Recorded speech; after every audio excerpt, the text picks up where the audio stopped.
दिनैनि बे three months football training कोचिं केम्पआव बेखौ स्पन्सर खालामदों जोंनि मिसिं अट'नमास काउन्सिल आरो इउनाइटेडलि अर्गानाइज खालामदों महनपुर थुलुंसि क्लाब लोगोसे सिमेन्ट आनसलिक एबसु आरो इउनाइटेड बड' पिपल अर्गानाइजेसननि दैदेनगिरि बिथांमोना जोंखौ गोबां हेफाजाब होदों आरो लोगोसे 6 नं सानजारि नोगोरनि EM मनेन्द्र नार्जारि सार बिथाङाबो जोंखौ गोबां हेफाजाब होदों आरो बे कोचिंनि गेजेरजों जोङो आसा खालामोदि जोंनि ओनसोलनि बर' लाइमोन लोगोसे गुबुन गुबुन हारिनि गथ'फ्रा बेयाव जइन जाफैदों दासिम जइन जाफैनाय जोंनि बिबाङा जाहैबाय 340+ जाबाय आरो लोगोसे गाबोनहालागै 60सो गथ'फोर जइन जाफैगोन होनना जों खौरां मोन्दों गासै 400 गथ'फोरखौ जों बे फ्रि कोचिं केम्पआव जोङो ट्रेनिं होनो हागोन कोचिं होनो हागोन होननानै जोङो आसा खालामो आरो लोगोसे जोङो मोजां स्टेन्डार्ड लेभेलनि कोचिं होनो होननानै साननानै जोङो मणिपुरनिफ्राय बिथाङा नेशनेल प्लेयार थौनांजाम शंकर सिंह बिथांखौ जों कच हिसाबै जोङो लाबोनाय जादों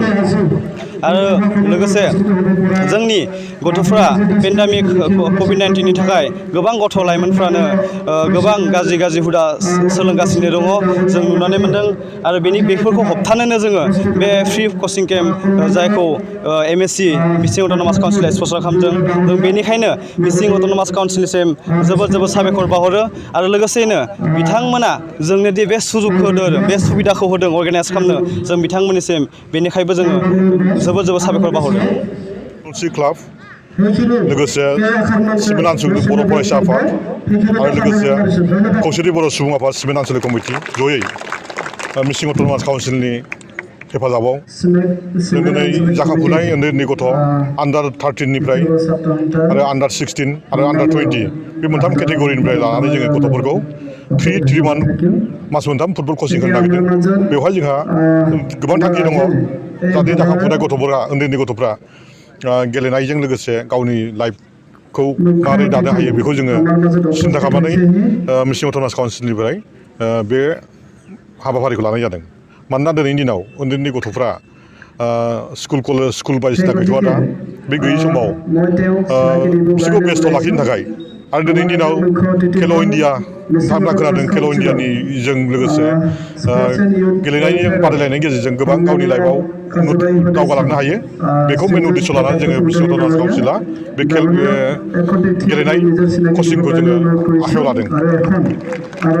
जोङो मास मोनथाम जाय गथ'फ्रा कमप्लिट खालामगोन बिथांमोनखौ जोङो मिसिं अट'नमास काउन्सिलाव बेयाव सार्टिफिकेट होगोन जों बिथांमोननो सार्टिफिकेट होगोन दा बे सार्टिफिकेटजों बिथांमोनहा इयुनावहाय बे सार्टिफिकेटआ उनाव गोबां खामानि होगोन बिथांमोननि लाइफ दानायाव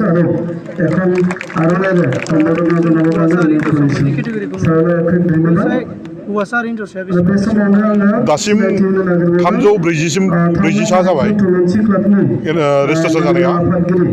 340 बेवहाय हौवासा हिन्जावसानि ब्रेकआपखौ आं लानाय जायाखै बेखौ थुलुंसि क्लाबा लागासिनो दङ आरो दासिम फैगासिनो दङ अनेक मानसि फन खालामगासिनो दं दाबो फैगासिनो दङ मथे 500नि बारगोन बादि मोन्दों आरो आन्दासाव गिबियावनो रादाब बुथुमगिरि नोंथांमोननिसिम सिमेन्ट दख'रा दुलाराय बर' फरायसा आफादनि जानानै गिबियावनो साबायखर बावनाय थाबाय जों दिनै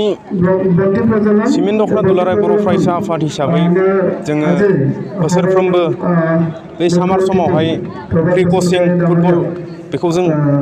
दुलाराय बर' फरायसा आफाद हिसाबै जों लाबोबाय थाखादोंमोन थिग बेबायदियैनो दिनै जोंनि ओनसोलाव माखासे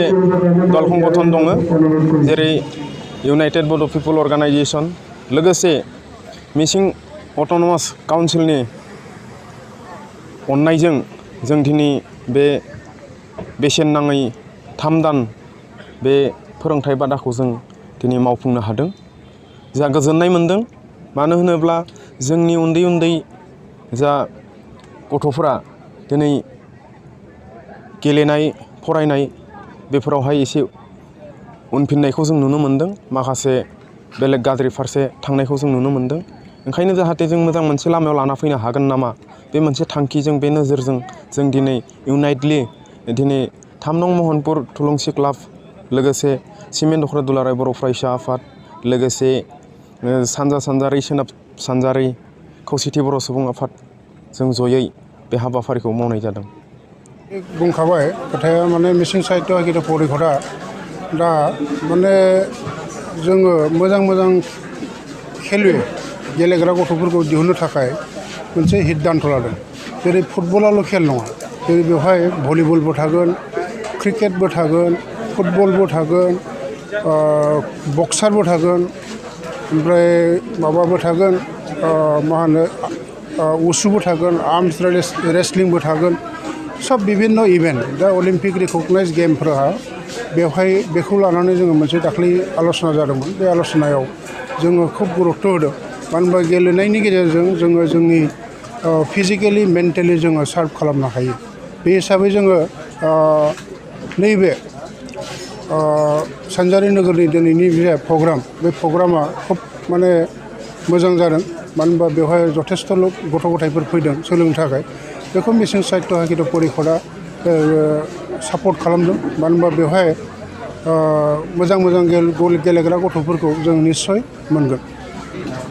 बेनि गेजेरजों उन्दै उन्दै फंबाय बिब' बिनानावफ्राथ' जोङो बेखौल' खावलायो जाहाथे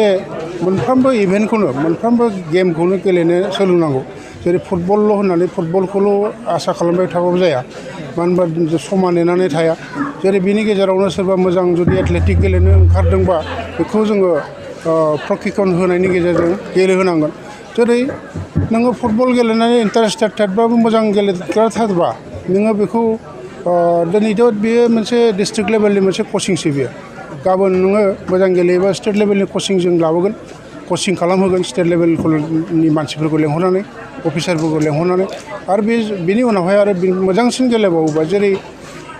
मोजांसिन गेलेबावोबा नेसनेल लेभेलावबो जोङो फाथायहरगोन जे नोङो नोंथांमोनानो मिथिगौ जे एलेन दिउरि मोना जेरै हरिचरन नार्जारि मोना बिसोरबो बेबायदिनो गेलेसो दा डिस्ट्रिक्ट लेभेलनिफ्रायसो गेलेनानै स्टेट लेभेलनिफ्राय नेसनेल लेभेलनिफ्राय इन्टारनेसनेल लेभेलाव दिनै जायगा मोनहैदों